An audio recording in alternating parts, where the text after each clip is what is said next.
معزز ناظرین، آپ سے گزارش ہے کہ احادیث سے استفادہ کرنے کے لیے ہمارے چینل لائف اینڈ حدیث کو سبسکرائب کر لیں اور بیل کا بٹن پریس کر کے آل پہ کلک کر دیں تاکہ نئی آنے والی ویڈیو آپ تک سب سے پہلے پہنچ سکے۔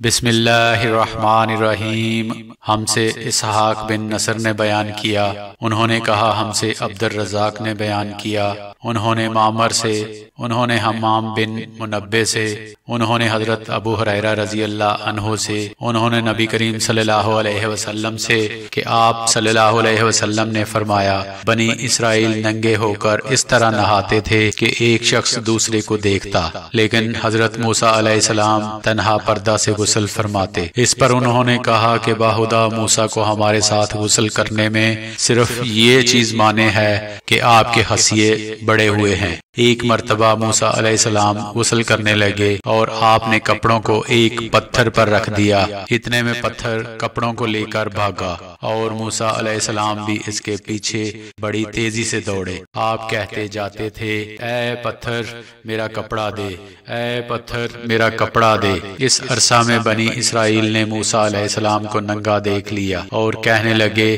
کہ باہدہ موسیٰ کو کوئی بیماری نہیں، اور موسیٰ علیہ السلام نے کپڑا لیا اور پتھر کو مارنے لگے۔ ابو ہریرہ رضی اللہ عنہ نے کہا کہ باہدہ اس پتھر پر 6 یا 7 مار کے نشان باقی ہیں۔